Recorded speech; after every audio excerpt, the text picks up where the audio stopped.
Welcome in. What's Right with Nick Wright, episode 291. We are here.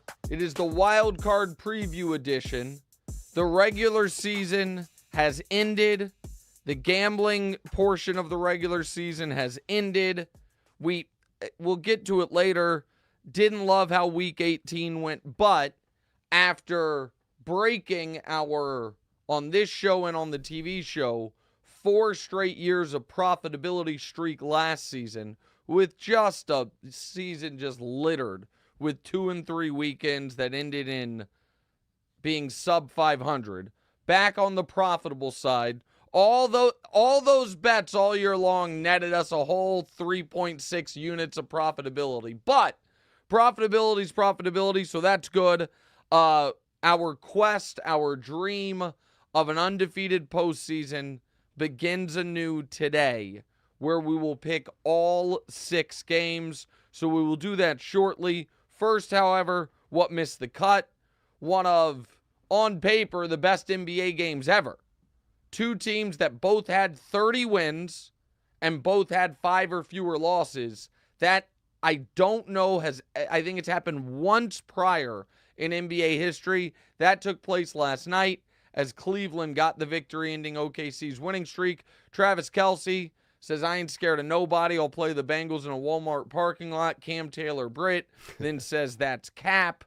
I mean, okay, buddy. I mean, the Cincinnati Bengals, at some point, you got to stop talking. You just got to stop talking. People wondering, did the Chiefs lose intentionally in Week 18 to avoid Cincinnati? Did the Bengals lose intentionally 8 times over the course of the season to avoid the Chiefs? That's the question I have. And then Micah Parsons says next year will be the year for the Dallas Cowboys. Damonza is here. Damonza, how are you? Looking good? Pretty good. Thank you, sir. Good to see you this morning. Some scary times out in Los Angeles for all our viewers or listeners in Southern California. I hope you're safe. I've lived in tornado zones and hurricane zones. I've never really lived in fire zones. Yeah, fire or earthquake.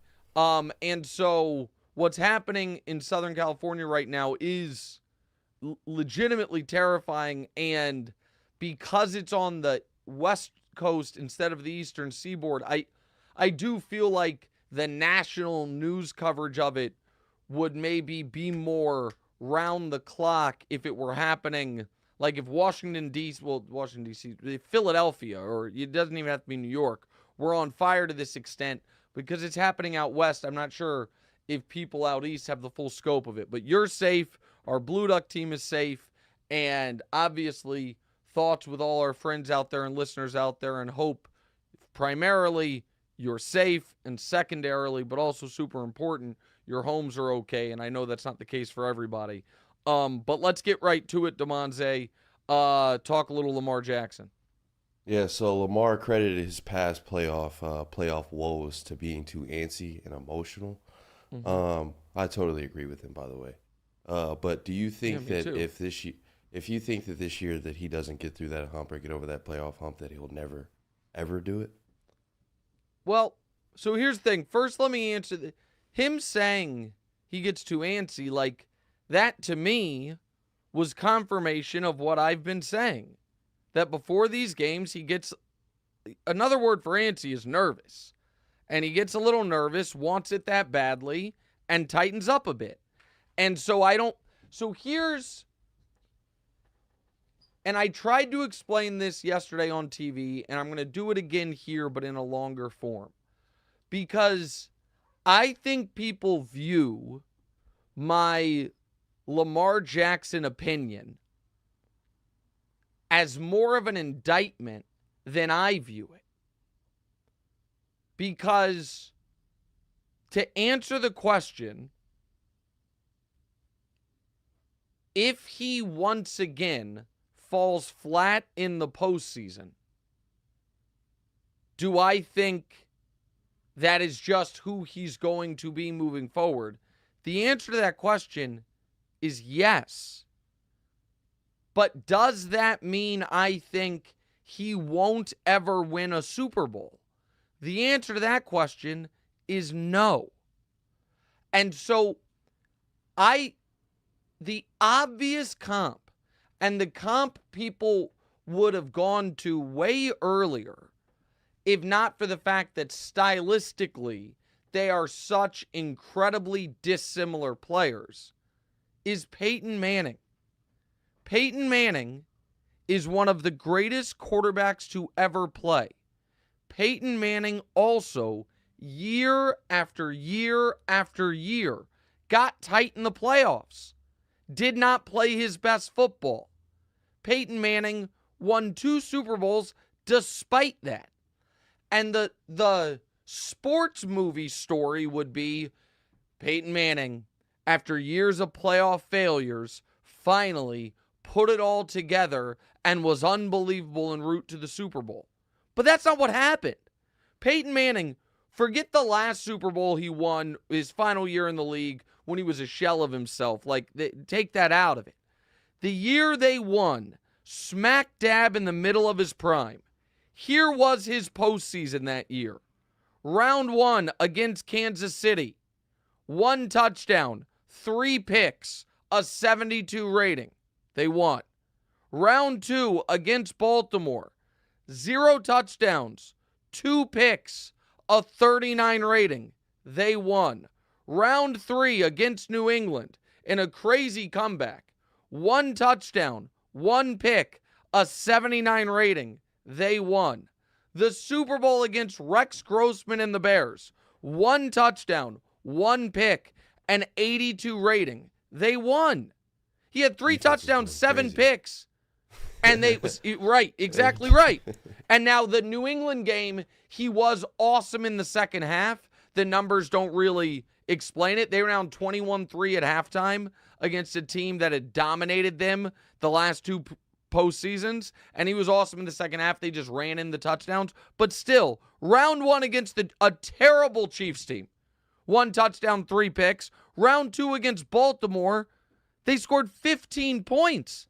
He had 0 touchdowns, 2 picks, completed 50% of his passes, threw for 170 yards. Peyton Manning, I don't find it to be in conflict to believe Peyton Manning is clearly one of the 5 greatest quarterbacks ever, and Peyton Manning was not a good playoff quarterback. Finished his playoff career 14-13. Peyton Manning, his first 6 career playoff games, 2 wins, 4 losses. Same as Lamar. And this idea that, you're going to have this moment and be over it, it's just not what it is. If you go to Peyton's career, Peyton's first 3 playoff games were disastrous. A 19-16 loss to the Titans, where he had a 62 rating and 0 touchdowns. A 23-17 loss to the Dolphins, where he had an 82 rating, 1 touchdown, 0 picks. a 41-0 loss to the Jets, where he had 0 touchdowns, 2 picks, completed 45% of his passes, and had a 31 rating. The next year, here's how it went. Played the Denver, beat them 41-10, 5 touchdowns, no picks, a perfect passer rating. Perfect. 158.3. The next round played my Chiefs in the famous no punt game. Neither team ever punted. It's just score, an offensive pass interference call on Tony Gonzalez killed us, a turnover killed us. They won 38-31, 3 touchdowns, no picks. All right, he's over it. Patriots next round. 1 touchdown, 4 picks, a 35 rating, go home. Lamar's not The doing very the next stuff that you're describing. Lamar Jackson's not having bad games like that. He's not? These games are egregious. No, he's not. Okay, well, I'll go through it for you because he is. Okay, well, I'll go through it for you because he is. But he also has never had anything close to the 8 touchdowns, 0 picks, a 145 rating over a 2-game playoff sample. But so the very next year, Peyton, first game of the playoffs, 4 touchdowns, 1 pick, a 146 rating. Okay, we're good. The very next game, lost 20-3 to the Patriots. 0 touchdowns, 1 pick, a 69 rating. The next year, 1 and done against the Steelers at home, 21-18. And then the Super Bowl run.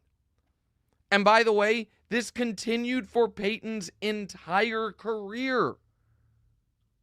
He was not the same guy in the playoffs. Bill Simmons coined the Peyton Manning face because you saw it when it was happening. And so you're saying Lamar's not the same guy. I'm here to tell you Lamar's playoff resume is as tattered. We want to take out, don't take it out, but I'll grade it with a grain of salt. His rookie year, when he saved that team was dead in the water. They go to Lamar. He saves their season, maybe saves John Harbaugh's job, and then the Chargers play a defense that nobody had seen before, where it was 8 defensive backs on the field, 3 down linemen. Lamar completed 48% of his passes, 2 touchdowns, 1 pick, 3 fumbles, 1 fumble lost. They lost 23-17. And folks, if they don't remember that game, those numbers are misleading because they were down 23-3 with 7 minutes left. And then Lamar in that game, they were talking about should he be pulled. But again, he's a rookie. Take it out. The next year, Damonza, when they were 14-2 and he was the unanimous league MVP, they play the Titans at home. They lose 28-12. He throws 2 picks and loses a fumble. So you're right, he didn't have 3 picks, but he had 3 turnovers in that game. And they, at no point could they move the football. The next year, they play the Titans, little revenge spot. They win. Lamar in that game, 0 touchdowns, 1 pick, a 75 rating. And then they get the Bills, and this Bills game, maybe because it was the COVID season, gets totally lost to history. It's 10-3. Josh Allen is doing nothing. 10-3 Buffalo. And late in the game, they've driven down. They're at the goal line. And with a minute left in the third quarter, down a touchdown, Lamar throws a 101-yard pick six. And they lose 17-3. And Lamar in that game throws for 160, 0 touchdowns, 1 pick, a 61 rating. Had a fumble, didn't lose it.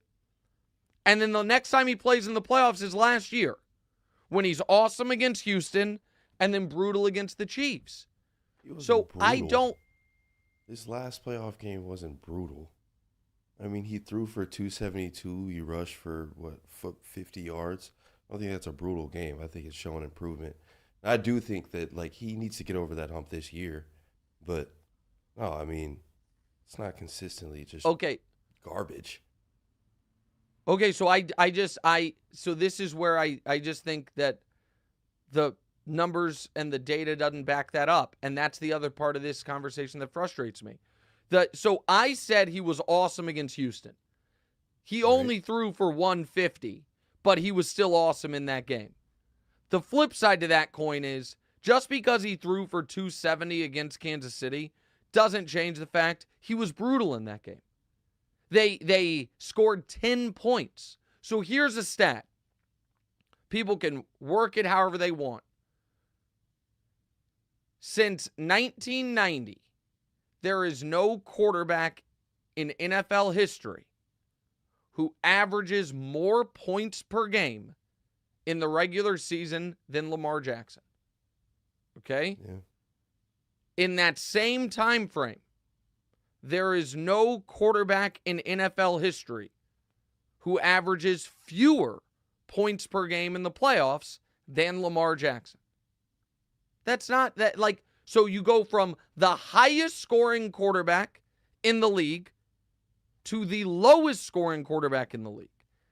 And the retcon of he actually wasn't that bad in the Chiefs game started the game off with a lost fumble that set the Chiefs up. And when they were attempting to come back, he throws into triple coverage in the end zone for an interception that essentially ends their game. And so the points scored by the Ravens in playoff games started by Lamar. 17, 12, 20, 3, 34 against Houston, 10. I'm going to give you another one. All 4 years Lamar's been in the playoffs, their season low in points that year came in the playoffs. But this is why I find the conversation frustrating. He gets credit for being so great in the regular season that even if he continues to struggle, they're probably going to win a Super Bowl like at some point like the 06 Colts did, where he keeps struggling and they win despite it, and he is the biggest reason they won because without him, they wouldn't be there. And he only has, even if he's struggling, make a couple big plays. So I don't think that it is likely, like people want that there's going to be this light bulb moment where all of a sudden Lamar is a great postseason player. I don't think that's coming. I think this is who he is. I also think one day he'll win a championship despite it. But I'll tell you another guy who didn't have as many opportunities as some of the other all-time great quarterbacks because the team wasn't very good.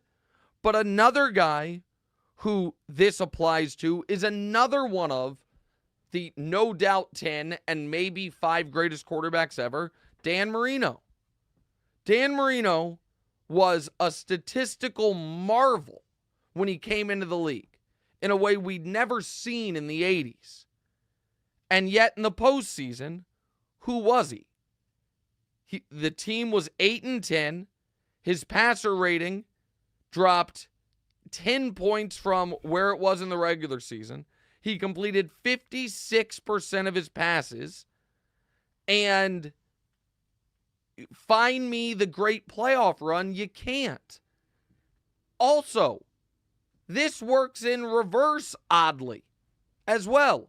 Eli Manning, across the board, the definition of mid in the regular season. Dead 500 quarterback for his career. Never led the league in anything other than interceptions. Was never had the, this gaudy regular season record. Was just consistently in the regular season. And 2 times in the playoffs, the 2 Super Bowl runs, has 15 touchdowns and 2 picks combined. And a guy whose career passer rating is in the mid-80s, those 2 Super Bowl runs, it's at 100. He was a guy who in the biggest moment actually unlocked something better. And so, no, I don't think Lamar gets over it. Now, maybe this year, I don't think it'll be this year because the Chiefs are too good. But it would be a team like this where it doesn't matter. You have Derrick Henry, you have a defense that's coming on strong, and Lamar can make just a couple wow plays. That's going to be their path. And if I'm wrong, then of course you reevaluate where he is in the all-time quarterback pantheon, because he does have a regular season resume of one of the 4 or 5 greatest quarterbacks ever. But I don't think it's binary in that he's either going to get over this or he's not as great as people say he is. I think he is as great as people say he is, and he's probably not going to get over this. So if he were to win the Super Bowl this year, where would he stand with you? You're saying he can't get over. I mean, is that puts him? No, with, so I mean, if he, because you're saying he's going to get one eventually, but like if he got one right now, if he got one right now, so again, let's just talk this out with me. Is it the way Peyton got his, where he struggles in the games and they win anyway? No. Like Lamar's the focal point. Like I don't want to say he carries. Oh, he plays well. Well, then he is a undeniable top 10 all-time quarterback, and because he already has a couple MVPs, and an undeniable top 2 current quarterback. Like that's what So you put him past Burrow, all right, off the bat. Oh, no question. Right. I think he has an argument right now that he's already past Burrow, because Burrow's playing well in the postseason. That loses its luster when the last 2 years you don't play in the postseason, right? And so, and the MVPs matter, and it is just this thing really, really dragging him down, is that Burrow plays a touch better in the playoffs. Josh Allen has had some unreal playoff moments, and, it's not even like Lamar's break even. It's the work. And so, yeah, a Super Bowl where he plays the way he's played in this regular season, even Super Bowl he appearance? would elevate. Yes, that's what I was going to say. He would elevate in my mind just by, even if they lose in the AFC Championship game to the Chiefs, but he's good in round 1 against Pittsburgh, beats Josh Allen and plays well, and then in the AFC Championship game against the Chiefs, plays well, but the Chiefs are just the Chiefs and they beat him. That elevates him as well. Again, the other thing that hurts Lamar is there's not a single playoff game that you can look at and be like, well, he played great, but the team let him down. That's not on the resume. You know what I mean? All of these losses, he has more turnovers than touchdowns, and it's a really, really rough spot for him. And so I just don't think, again, Peyton Manning was a statue, white, super tall, precision passer. Lamar's the most athletic running quarterback we've ever seen. Size isn't the same as Peyton. Black guy, they don't look at all alike when they're playing, so people don't compare them to each other.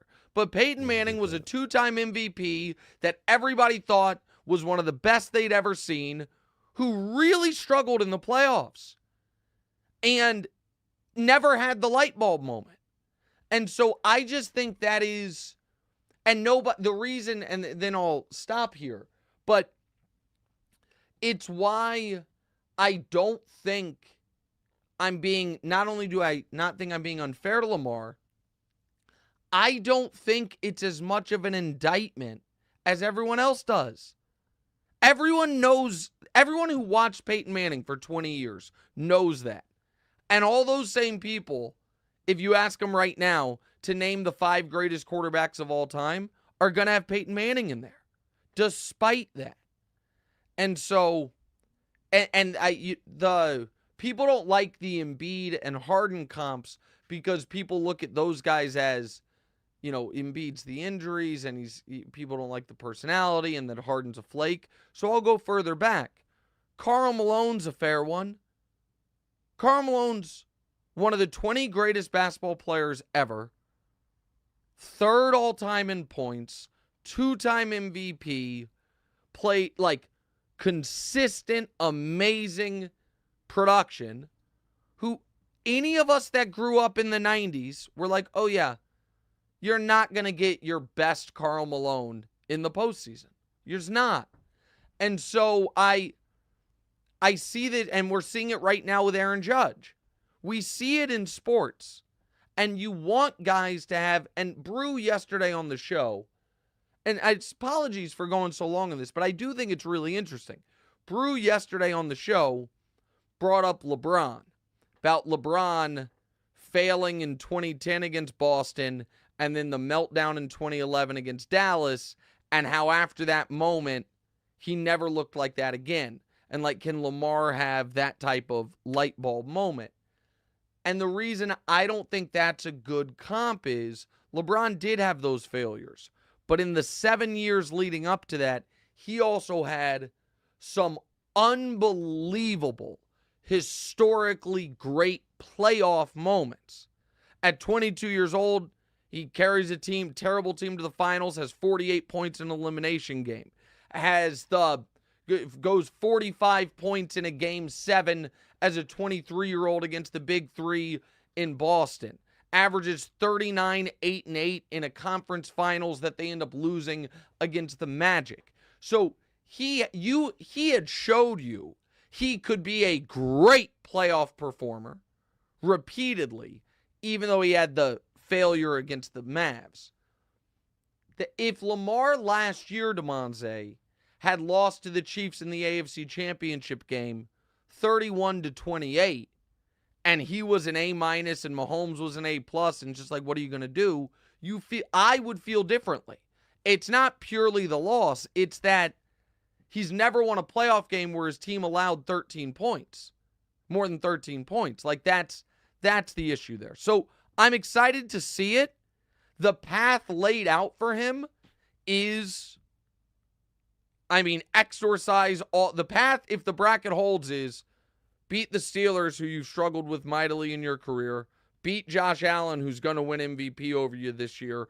Beat Patrick Mahomes, who you've struggled with your entire career and lost to in the playoffs last year. And then you're in the Super Bowl.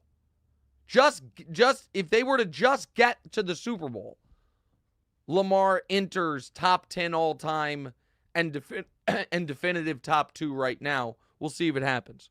All right, last couple ones before we get to the picks. So Bill Belichick apparently has a lot of suitors out there looking for him for that head coaching gig. And Vegas is one of the teams that was interested in him, surprisingly, with Brady having that stake in the team. And, their relationship hasn't always been the best. Yeah. Belichick says that he has no plans to go to the NFL, but could you see something enticing him? So the fact that this exists is why I thought it was so odd he jumped on the North Carolina job. I understand that, he had put out feelers and hadn't gotten great responses from the NFL, but I thought he gave up the opportunity to coach in the NFL too early. Pops, you were saying he was never going to get hired. You were one of the main guys saying Belichick, nobody's about to pick up Belichick. No, hold on. Wait, no. I don't think that's accurate. You weren't saying that? Okay, I remember when it first came out, it was just he put out the feelers and they weren't hitting him up. Once he took the North Carolina job, I said it was very clear no one was going to hire. He did it because he found out no one was going to hire him. But that surprised me. Because what you're saying is true, but I think the sequence of events is not necessarily accurate. So prior to the North Carolina thing happening, I assumed he would get a job. I thought the Giants made the most sense, and I thought the Cowboys were a very interesting one. As soon as the North Carolina thing got rolling, I said he must have found out no one was going to hire him. That it was and I'm not going to be left out in the cold, or else why would he take a college job when he wants to coach in the NFL? So that was my true, honest feelings on the situation. It now appears he might have been premature in giving up the opportunity to coach in the NFL, and now folks are saying, well, his buyout's only $10 million. After June 1st, it drops to $1 million. Could he just pay the buyout and go coach in the NFL? I would, and you remember, Damonza, I had told the story about how, for our younger audience, which you're in, he was named the head coach of the Jets and resigned on a napkin the next day. He cannot do that to North Carolina. I would find it truly objectionable if he like a were character to thing right there. Yes, exactly right. So I don't want to we don't have to give specifics, but Damonza has a friend who was recruited by Bill Belichick and, some other players. And the college aspect of these guys, and I understand coaches leave all the time, but there's never, as a those kids want to go 18-year-old, and play 19-year-old, for Bill 20-year-old, Belichick. they're going to go play for Bill Belichick, and I'm sure someone in their lives have told them, hey, man, there is a chance you only play for him for 1 year because there is a chance he leaves after a year to go back to the NFL, even though he's swearing this is where I want to be. Fine. Nobody thinks there's a chance you never get to play for him. That you have these opportunities, these offers to go to these different schools. You pick to play for Belichick, and 6 weeks later, he's like, actually, I'm going to go coach the Raiders. So I would find it to be egregious from a character perspective. And I'm not accusing him of even considering this, to be clear. But if the news came out, he's void, and I understand the contract allows for it, I just think it would be horrible. And so I don't think it's going to happen. I also wonder how much of this was Brady being like, hey, so you want to work for me for a change? How's that feel? And so there is that aspect to it. I don't think it's going to happen, though. And so I think the Diana Rossini said it's, unlikely. And I would just find it to be really poor form, and that's putting it lightly. All right, let's do bracket to unpack it. So sometimes the easiest way to predict the playoff wins is to just go with the best quarterback and coach duo. We know, obviously, Rita Mahomes would be at the top of your list, so we left him out of the bracket. But we've got a little bracket to unpack it. I think we've got a graphic here. And round one, on the left side, what are you teeing up? We've got McVay and Stafford against Sirianni and Hurts. All right, well, first I want to see who else got left out, because there's 8 of these here. There's obviously 14 teams in the playoffs, so we left a lot out. Oh, yeah. Stroud and D'Amico are out. You've got left out. You have Bo Nix and Sean Payton. Wow. Shots fired. I got to tell you right now, for a coach quarterback, you would have to consider Bo Nix and Sean Payton because of the Sean Payton piece of it, where Quinn and Jaden Daniels are maybe like that. It's at least, and Todd Bowles Baker left out. The insults here. I'm Dan Campbell golfer there. The other ones left out. I'm going through the bracket in my head quickly. Tomlin and Russ. All right, that one makes sense that those guys got left out, and I think that covers it. But still, okay. All right, now we'll do the actual bracket. Sorry about that. So McVay Stafford over Sirianni Hurts. That one's obviously McVay Stafford. Harbaugh Lamar over Harbaugh Herbert.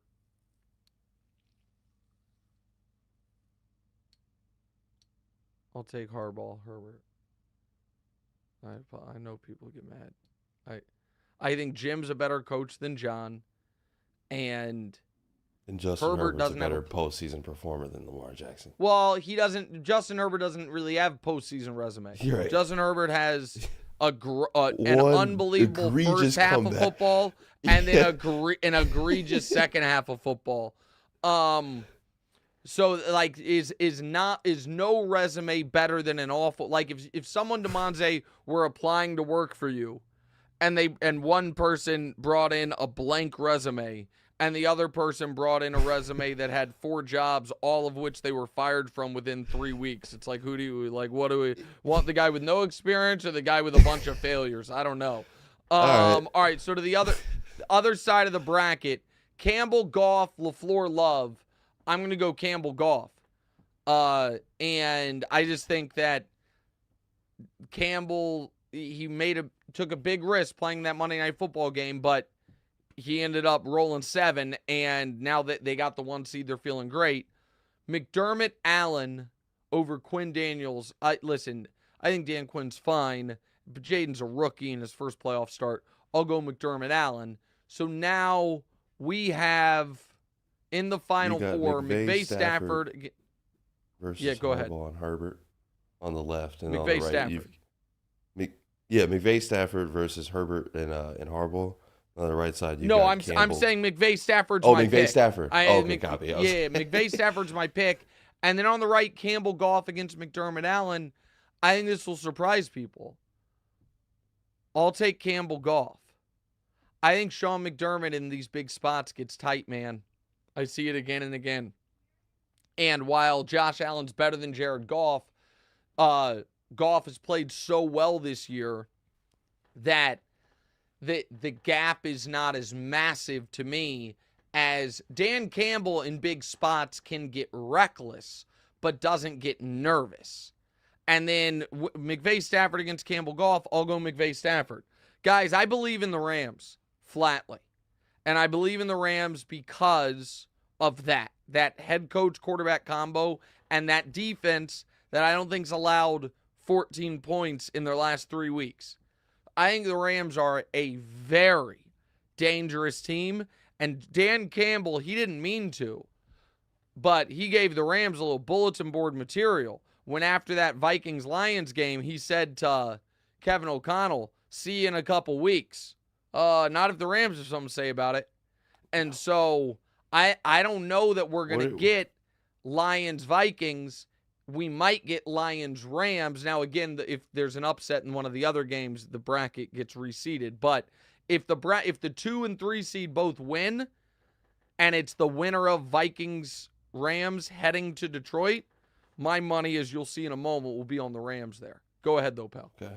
Yeah, I was going to say, how Stafford and McVay, how scared would you be if they played the Chiefs? Do you think is that a very... Yeah, so you always say the 2 wide receiver core. Exactly right. What scares That's you. right. So Cooper Kupp has not looked like Cooper Kupp as of late, so I have to see what shape he's in. And Jalen Watt, the reason I'm so afraid of that is because it's since Jalen Watson got hurt. Jalen Watson broke his ankle 6 weeks ago. They opened his practice window up. If he's back, then nobody, if Jalen Watson is back, no one is coming close to the Chiefs. I'm telling you guys right now. I know it seems like an odd player to key on. They have right now, they have 2 weaknesses. One was left tackle play, but if they showed they could fix that by sliding Joe Tooney over. Now, I think they'd prefer to play DJ Humphries there. We'll see what they end up starting the playoffs with, but they know they have a fix there. They did not have a fix to cornerback 2, and it was just a rotating cast, and none of them were doing great. If Jalen Watson's back, the Chiefs go into the playoffs as a team with no weaknesses and the freshest team in the league. Also, the other quarterback-coach combo that didn't get mentioned was Kevin O'Connell, Sam Darnold. Man, Week 18 really killed Darnold. I mean, I forgot Yeah, about it. My Darnold being goodness left gracious. out here is wild. All right. We'll do our week 18 recap and our wild card weekend picks. Damonza's going to participate, give picks of his own. That's all next. What's right?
All right, welcome back in What's Right with Nick Wright. Kind of a bummer of a Week 18, Damonza.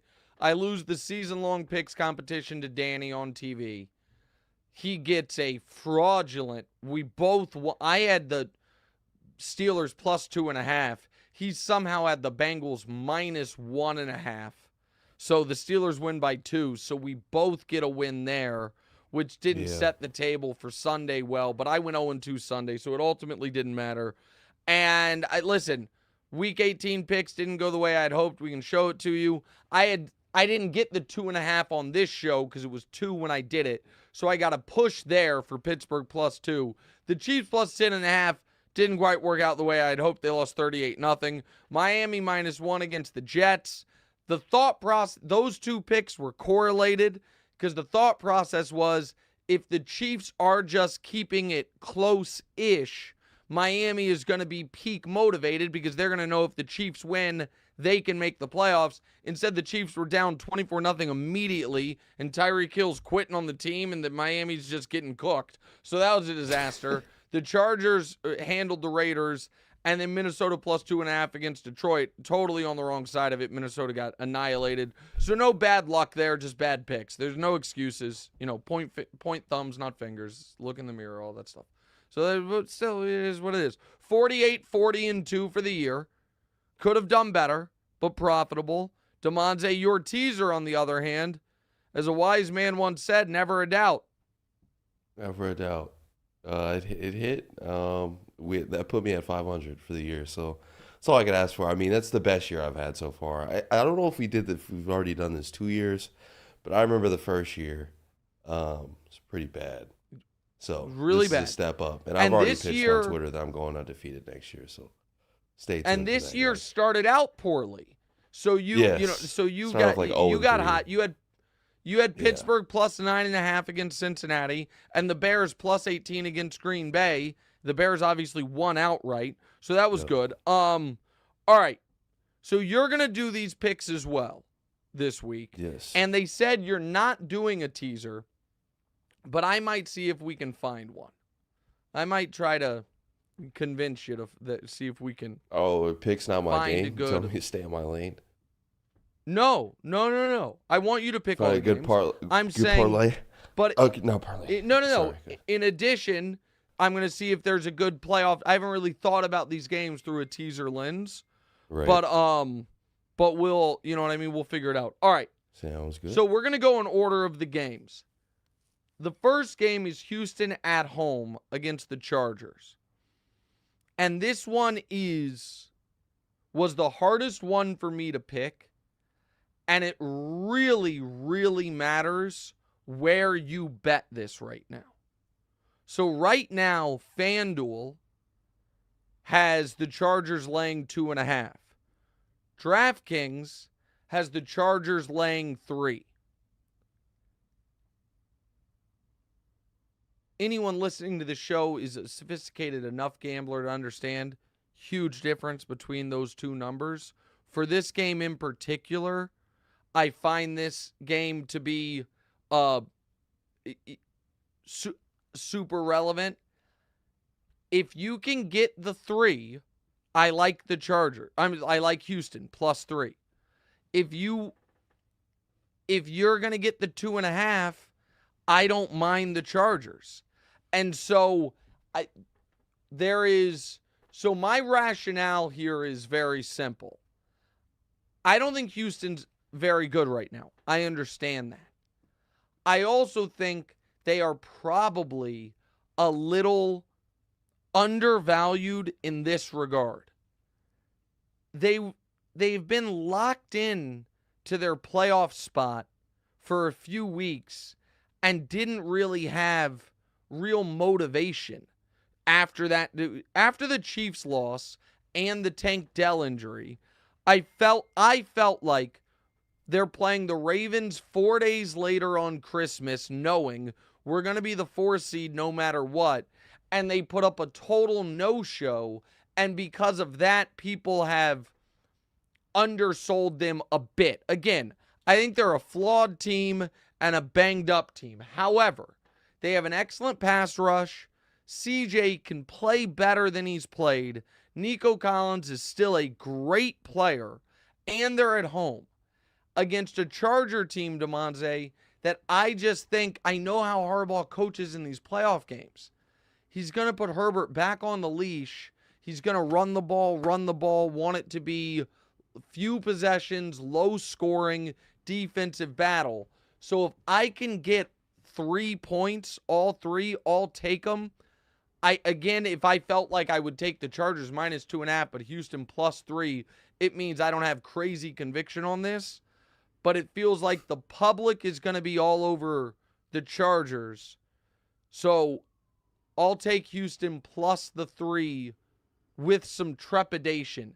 And I'll tell you right now, because the pick, and I haven't done this all year, but I really want to have a shot to go undefeated on this on TV. Not that I value the TV more or less than this, but here's the reason I'm mentioning it. On TV, we are tied to the DraftKings line because DraftKings sponsors the TV picks. Hopefully next year for the gambling show, we're tied to a gambling sponsors line because, as I've mentioned the last couple shows, we are open for business. We have a little open for business sign in our podcast window, and we hope to actually come to a decision on that here in the next few weeks for, your favorite sports book to endorse this podcast. However, on TV, it is DraftKings. So if that line moves on DraftKings and it's 2.5 by tomorrow when I'm doing the picks, I might go Chargers. I'm just, and so full disclosure, that's where I'm at, but Houston +3. Damonza, you go. Yeah, so I originally made these picks on FanDuel, so I got the Chargers -2.5. I wasn't taking the Texans plus the 2.5. Yeah, I mean, I trust Harbaugh and Herbert, and I don't think that Houston. I think they're on a downward slope, but they definitely have lost a little bit of might since the Tank Dell, and who's to know if they have been, giving it their all, given that they were locked into that seeding. Could see it going some other way, but I'm comfortable with the Chargers here. All right, so we're somewhat opposed, but not real. I mean, it's weird because we're looking at it 2 different numbers. The rest of these, there is no line discrepancy across books. So the rest of these, we're either going to be exactly aligned or exactly opposed. And just so if it were Chargers -3.5 or -3, sorry, I'd still be taking it. Just want that to be on record. That's what I figured. Yeah. All right, next game. Pittsburgh getting 9.5 at Baltimore. This one will surprise no one. I'll take Pittsburgh. I think this is like how most Pitt-Baltimore games are, which are low scoring and close. The one a few weeks ago obviously wasn't that, but that game got thrown askew by 2 horrifying Russell Wilson mistakes. When it was 7-7, they're driving to score, Russ fumbles at the 2, and then they're down 7 after Lamar's only mistake of the game, a game Lamar played great in after the Lamar pick late third quarter, and Russ immediately throws a pick 6, and now they're down 14 and the game's over. The first matchup, Pittsburgh won, but they didn't score a touchdown, and that was is Justin Tucker cooked game. So that was, I just think 9.5 points is insulting and too much. Now, maybe Derrick Henry runs wild, and Pittsburgh's offense, they've lost 4 consecutive games headed into the postseason, which is damn near unprecedented, but I'll still take Pittsburgh plus the 9.5. Go ahead, Damonza. Yeah, I'm taking Pittsburgh plus the 9.5 as well. Wow. But seeing this game and then going to the next game is kind of crazy. Like Pittsburgh there were 9.5 point dogs, and then I'm gonna be smart. Like I'm a Ravens fan. I think that the Ravens are gonna win the game, but 9.5 points is a lot of points. It's obviously a team in your division. Of points. They always play tight. I'm not doing that. But yeah. So that's the other thing, and Brew and I got into this a bit on the show, which is I said I would be surprised if Baltimore scores 24. More than 24, I either said scores 24 or more than 24. Like that, I think that this game, they don't get to the high 20s or 30s. And so to cover this number, I think they'd have to. I don't think that it's going to be 23-7. Like, I think Pittsburgh's going to be able to muster somewhere from 14 to 18 points. So how many points do I really think Baltimore's going to score? Not enough to cover it, so I'll take Pittsburgh plus the 9.5. You're saying the number's crazy because Pittsburgh's 9.5 point dogs, while Denver's only 8.5 point dogs. Yeah, I think that's insane to me. So Vegas is just saying that Lamar's getting over the woes this year. That's what I'm seeing. Because that 9.5 point spread, but yeah. So Josh Allen in the wild card round is an absolute monster for his career. And it usually is against a totally overmatched quarterback, and he cooks. So Josh Allen, the last 4 years in the wild card round, has faced Colts Phillip Rivers, who was cooked, Mac Jones, Skylar Thompson, and Mason Rudolph. Now, to be fair, those haven't all been blowouts, but as far as Josh's production against those teams, 13 touchdowns, 2 picks, a 111 rating. And as far as the Bills' offensive production, again, the last 4 years in the wild card round, 27 points against the Colts, 47 against the Patriots, 34 against Miami, 31 against Pittsburgh. Now, again, to be fair, the Colts and Dolphins games, they ended up winning by 3. So they weren't blowouts. And I understand Sean Payton and Bo Nix have had an unbelievable season. But ultimately, this is a rookie quarterback on the road in the playoffs in Buffalo. I do not think this game is going to be close. I do not think Denver is going to have the answers. And I do not think Bo Nix is going to look how he looked the last few weeks. So I like Buffalo laying the 8.5. I would love for the Broncos to beat the Bills. If there is, it's not a big one, but there is a world that exists where Patrick Mahomes' path to the Super Bowl goes through Bo Nix and Russell Wilson. And that's a world I would love to live in, but I don't think that's the world we're going to live in. I think Mahomes' path to the Super Bowl is going to go through either Stroud or Herbert, and then Josh Allen. And if it's not Josh Allen, it'll be Lamar. But Buffalo, I think, blows out the Broncos. I think this is a over in the third quarter type of game, like 31-13. So I'll take Buffalo laying the 8.5. Go ahead. Well, I'm going to take Denver plus 8.5. Yeah. Wow. And after everything you just said, yeah, I think Bo Nix, he's like baby Josh Allen, but I think 8.5 points, that's a lot. I think they'll be able to hang. But yeah, now obviously rookie quarterback. I like Sean Payton. I trust him, and Bo Nix isn't your average rookie. He's a little bit older, a little bit more seasoned. No, that part's definitely true. He also has that. I don't want to be corny or anything, but he's got some dog in him, and I like it. And I think that that will translate. That part's to all the true. playoffs. And the Sean Payton angle, they do have a coaching edge. I just don't. I think that we're gonna see a bad Bo Nix game. Rookie quarterback road, freezing cold weather, Buffalo, all of it. I do like a little bit for him that it's not at night. I think that actually makes it slightly less intimidating atmosphere, but I still think and it's he's in Denver. So, I mean, he's used to the cold. And right. He played college football for a year at Oregon. I understand. I'm not thinking he can't play in the cold. I'm just thinking it's just the atmosphere. It's probably too much. All right, next one. Maybe the game of the weekend, game that's on Fox. Philly laying 4.5 at home against Green Bay. When I went through and guessed the lines before they came, or right when they came out, before I'd seen them, I thought this was going to be Philly -7. Jeez. And when I saw it was 4.5, I was like, oh, they're baking in that Jalen, like what I thought that was saying was they're worried about Jalen. And they're splitting the difference on, well, if he plays, it'll be 7.5. If he doesn't, it'll be basically a pick 'em. We're going to set the line in the middle. That's not what's happened. Jalen Hurts is pretty clearly playing. It has stuck at 4.5.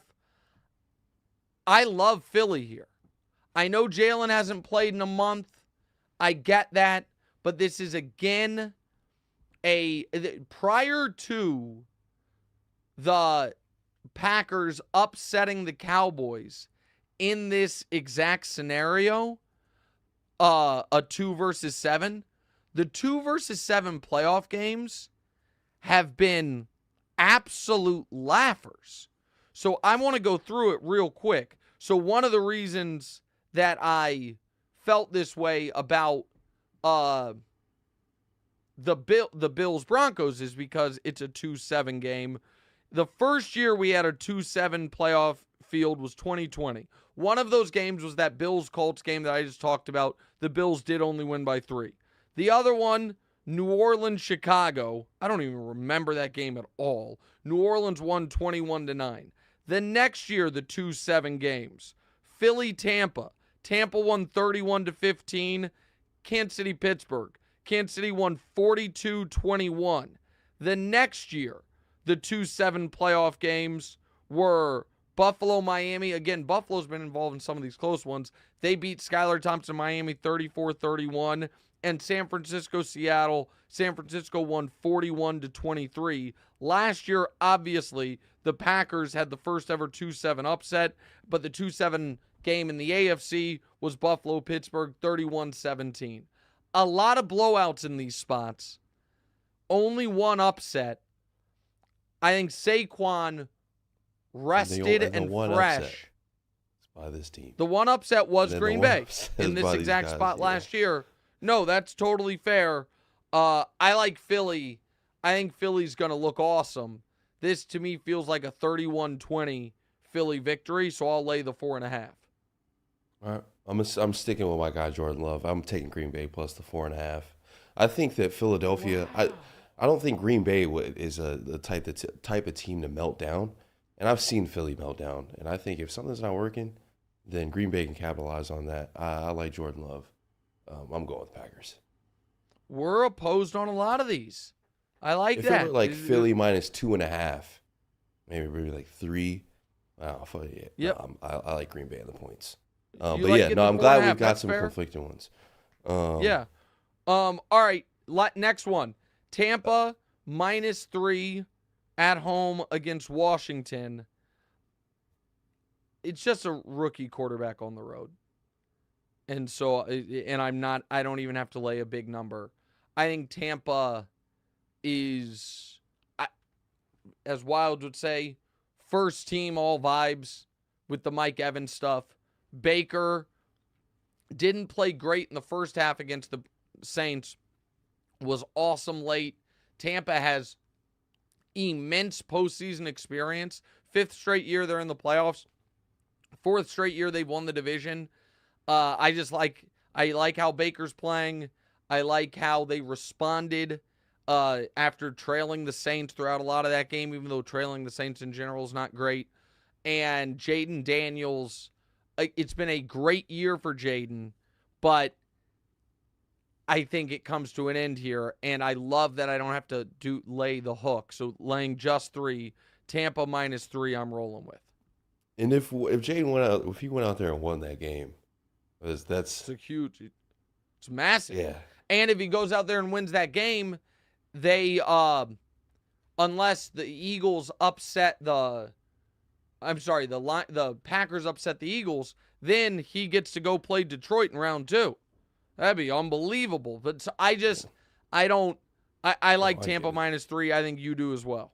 Yeah, exactly. Same exact reasons. Just the Baker makes sense here. All right, and then the last one, we don't even have to spend much time on it because everyone knows where I'm going to go. The Rams getting 1.5 against Minnesota. I get Matt Stafford and Sean McVay at home. They're undefeated at home or on a neutral site. And by the way, that neutral site wasn't a neutral site in the playoffs. That Super Bowl was in Los Angeles.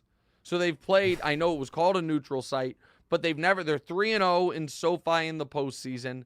The Vikings, I think Darnold goes into this game pretty anxious. And the Rams defense has been unbelievable. And Kevin O'Connell, as much as everyone likes him, he's coached one playoff game ever, and he lost at home to Daniel Jones. So I'll just take the better coach, the better quarterback. I'll take the Rams getting 1.5. And I think the Rams are a dangerous, dangerous NFC team. Yep, I agree with you there. Rams +1.5. I think we've seen what's going to happen with Darnold. I think they turn that pressure on and he's cooked. But okay. Yeah. So you don't have a teaser this week. Here is a teaser that I will be making and a teaser that you might like part of and then take the other side of. So the Rams are getting 1.5. A 6-point teaser gets them up to 7.5. I get through all the key numbers. So Yes. I like that. And then the Bills are laying 8.5. A 6-point teaser gets them back through the other direction, the key numbers, to -2.5. Now you might like the Rams leg plus the opposite of the Bills leg, where you take Denver up through 10 and 13 and 14. No. I'm done doing the high note, like 100. I think I would put it more towards the Bills. I'm not gonna give more to the because you don't you think so. Your Denver pick is you don't think they get blown out, but you don't think they're gonna win. 100%. So yeah, so I really like now the other you probably because you like these 7-pointers or whatever. You might be a bigger fan of teasing Baltimore down to 2.5 from 9.5. My initial when you talk teaser, Pittsburgh was like the first thing that comes to mind for me. Like I would just tease Pittsburgh up as much as I could. Yeah. But you just said you didn't want to do the big number teasers. You literally I did just say that. But like with that game, I think that game's a little bit different from Denver playing Buffalo. For sure. It's just very different. I'm saying, but if you I'm gonna make Damonza, you think on it and tweet it out if you want to do one, or you can just say it now. I'm going to make this bet The Rams teased up to plus 6.5. The Bills teased down to minus 2.5.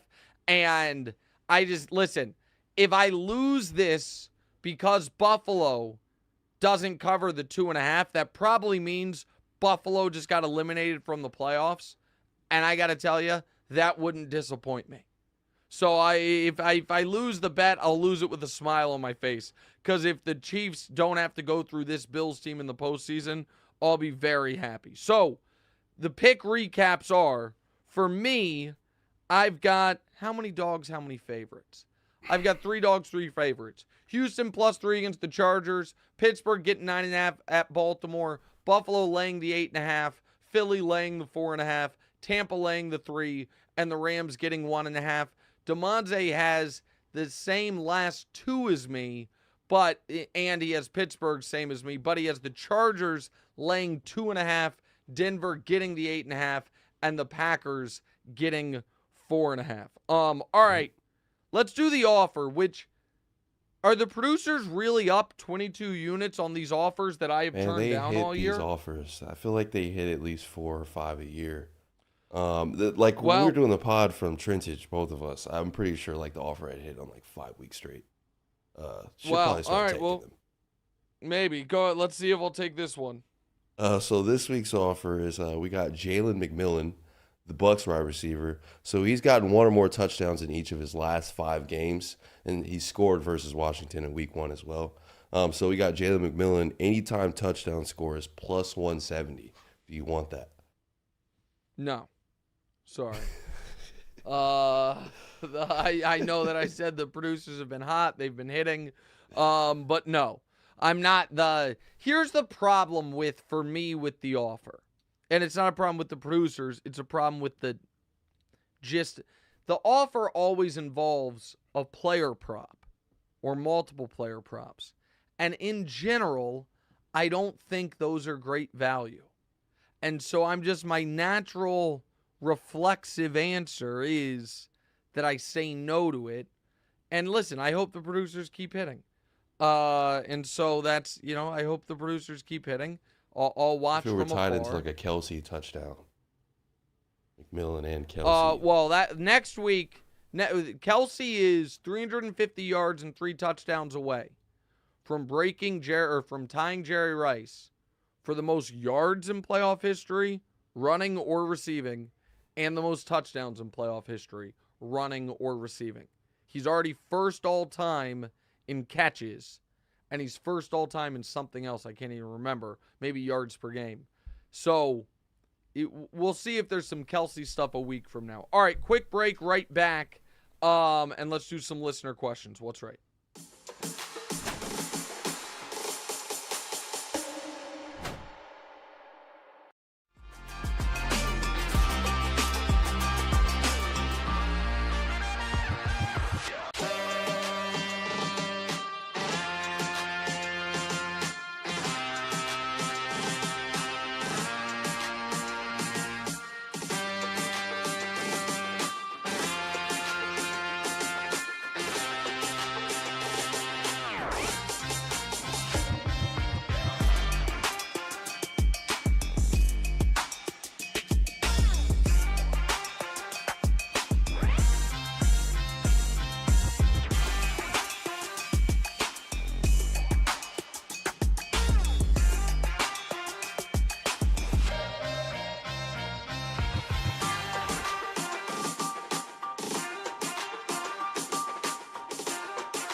All right, welcome back in. What's Right with Nick Wright, episode 291. Damonza, let's do these listener questions real quick. Curtis says, which one would have a bigger impact on Patrick Mahomes' legacy, winning the Super Bowl this year to three-peat or next season breaking Peyton Manning's historic 2013 statistical season? I mean, it's not even close. A three-peat this year cements Mahomes and this Chiefs team in a way no regular season numbers could ever come close to. So it's the three-peat by an absolute mile. Next. Andrew, hey Nick, if the Bears hire Ben Johnson, what do you think of hiring Bob Saleh as a defensive coordinator? First-time head coach being able to pass the D to Saleh. Gotta take a breath here and focus on offense and situational football. Thoughts? Listen, I'd love that. I think that would be great. I don't think that's going to be available to them. I think if Bob Saleh doesn't get a head coaching job, which maybe he will, he's going to go back to the Niners to be their defensive coordinator. So I think that it's pretty – I don't think any other team's going to have a real chance of hiring him because it's either going to be head coach, which would be odd, but maybe it'll happen. Maybe people will be like, well, the Jets fell apart without him. I mean, they weren't great with him, but they were terrible once he left. If not, he'll just go back to the Niners, I would imagine. Next. Neo, if Jalen Hurts leads the Eagles back to the Super Bowl, outduels Mahomes again and wins it this time, are we going to give him credit as the top 3 quarterback? First of all, the outduels Mahomes again part of that is cute.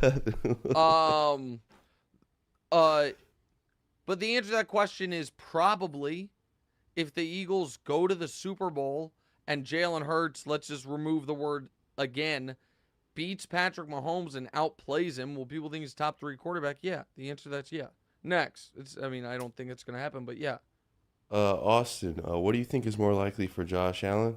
A career like John Elway or more akin to Bills legend Jim Kelly? Akin. Akin. My bad. Akin to Bills legend Jim Kelly, where he always gets close but never completely breaks through.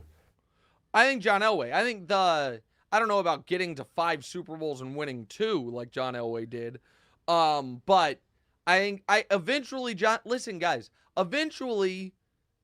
some people other than Patrick Mahomes and the Chiefs are going to win Super Bowls. Not this year, but eventually it's going to happen. And Josh Allen's very high on that list of the guys who it's most likely to happen to next. Last one. Kafrika, is the Rams defensive line the strongest unit no one talks about? They are young and always seem to impact games. 100%. And it's one of the reasons I really like this Rams team. Love the coach, love the quarterback, and all of a sudden they have a young, fast, good defense. Chiefs-Rams Super Bowl is very, very in play. Very in play. And that would be unbelievable. Rams. Especially because I think Goff is one of the only starting, maybe the only start. I think Goff is the only active starting quarterback Mahomes has played more than once and never beaten. I think Mahomes is 0-2 against Jared Goff. I think. I'm not certain on that. So that would be a fun one, too. All right. Great job, Damonza. Great job, my friends at Blue Duck. Great job, Shane, who helps us set up the store here. I will see you guys on Tuesday. I'll see you on the TV show in just over 3 hours. Stay safe, everyone in Southern California. What's right? Hey, thanks for watching. If you're still here, do me a favor.